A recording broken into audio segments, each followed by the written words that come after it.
Hello, and thank you for tuning in to this video, which is going to review EAL Benchmark Completion for kindergarten to grade 9 students for spring 2025. You can see here that all the EAL consultants' email addresses are listed in the bottom corner here, so feel free to reach out to your consultant if you have any further questions. Benchmarks are completed in EdForms. I've just created a link here to take me to EdForms. The landing page for EdForms looks like this. You will just click sign in with Microsoft, and it is the same login as your district login for everything. Once you get to this page, you have two options of how to access students in your class. I'll just show you both ways here. If you go to the waffle, you can look up students by their name, last name, or by their ASN number. Another thing you can do is you can go to My Classes. If you go to My Classes, you won't have to do this section here because you'll only have your school showing, but you will then select your homeroom, and once you're in your homeroom, you'll click on the forms page at the end here, and whichever grade that you teach, you would select that form. And you'll see once the homeroom comes up, any students that have a benchmark for your homeroom, it will be listed here with a view button. Please note, any student that has a 301 or a 303 code will need to have a benchmark completed for this year. Actually, also for 302 students.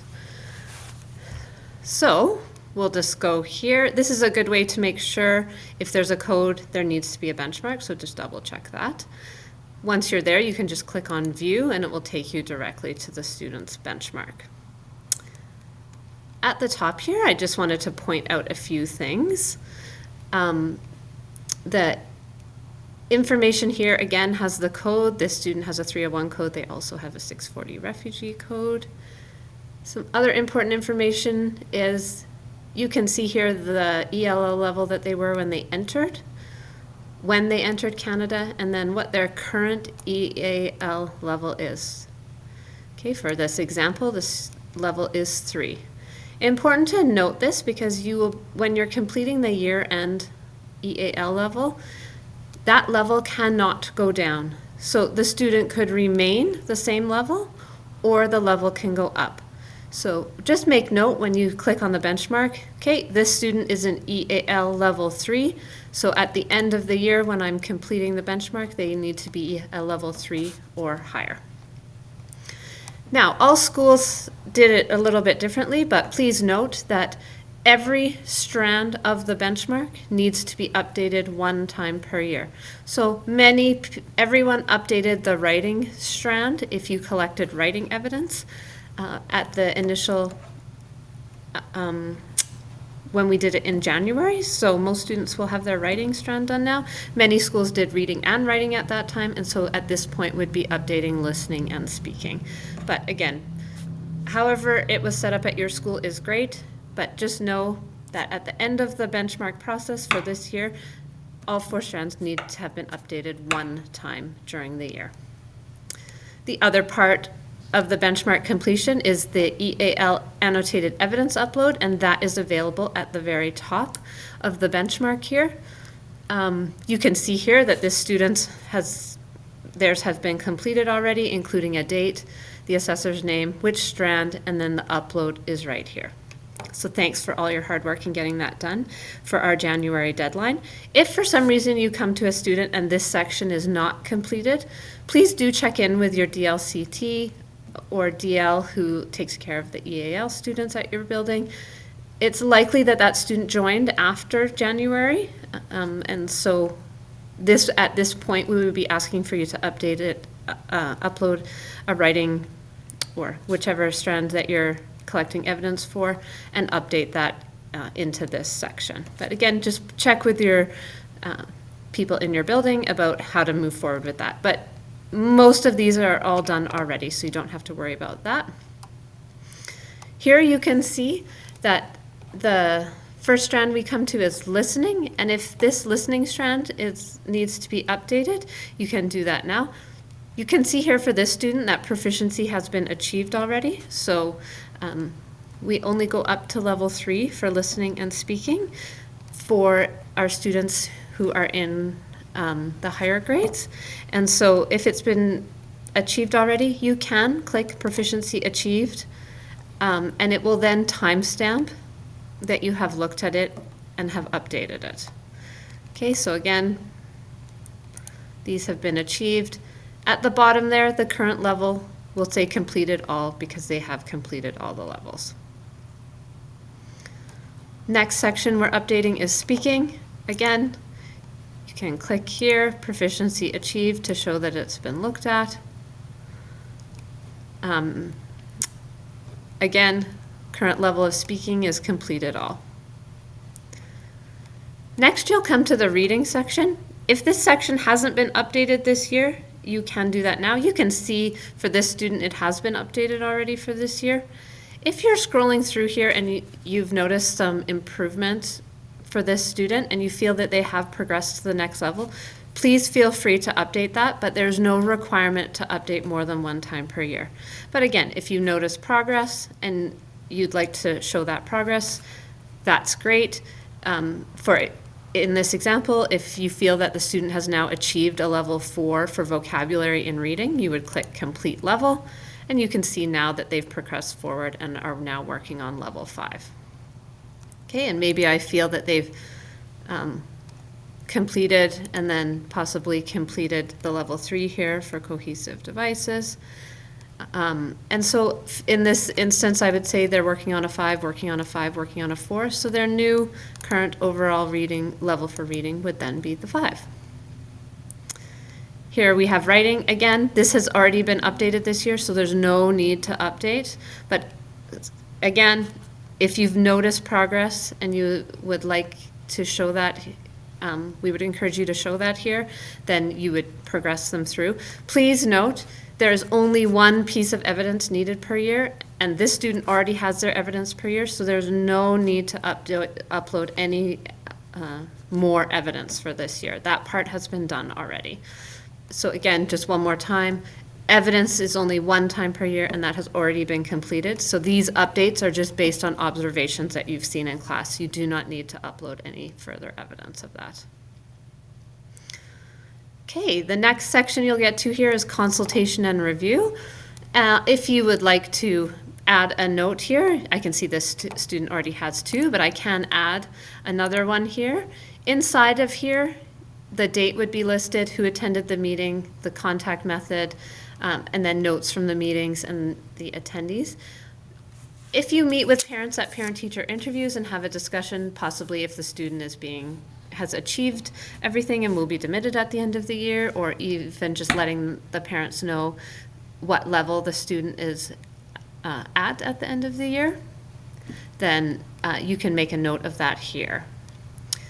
Another thing you could write here is if you're struggling to get a signature for the benchmark, you could write here that this report was sent to the parents a number of times. We have not received the signature or them clicking on the digital form that was sent.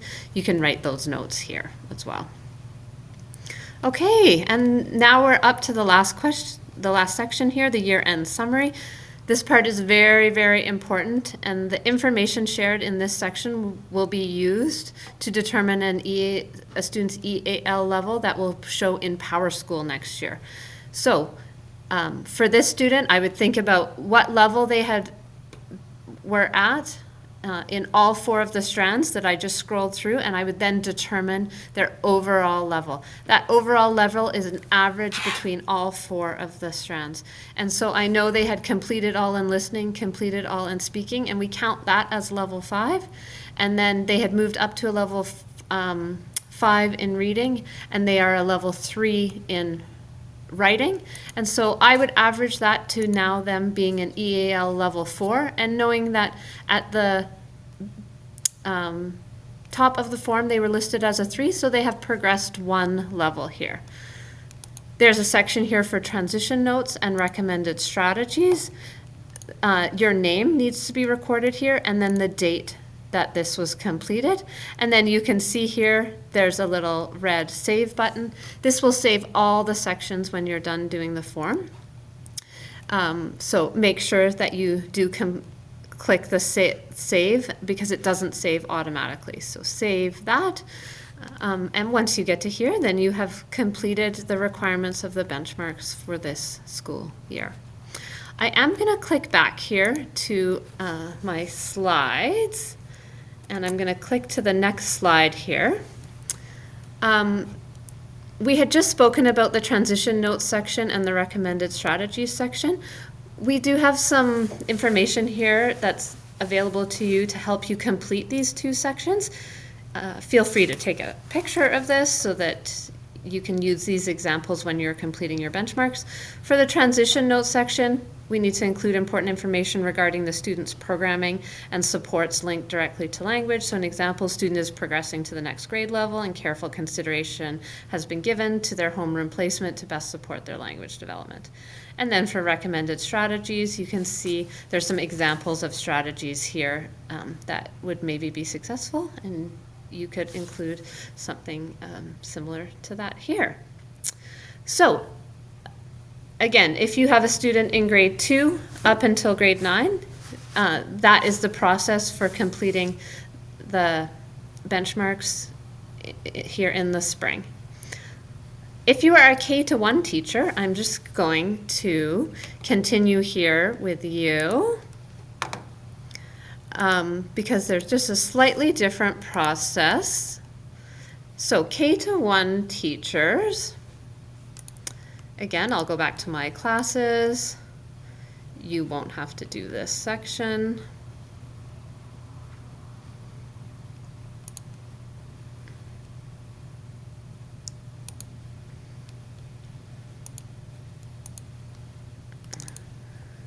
I'm just going to choose the K-1 benchmarks here. And again, codes are listed here. Students' benchmarks are here, so I'm just going to select this K-1 benchmark. So all the same information applies to the top section here. Their current EAL level is here. The difference for K-1 is that we are only updating listening and speaking. And so you can see here again for this student that the evidence upload has already been completed. So that part of the benchmark has been done and there's no need for further uploads. What I will do here now, I can see that this student's listening and speaking was updated in January this year. And so I'm going to now be looking at it and seeing if there has been any change since January and if any progress has been made. If the student remains a level 5, I would click continue level. If the student has progressed and achieved all, I would click the complete level button here.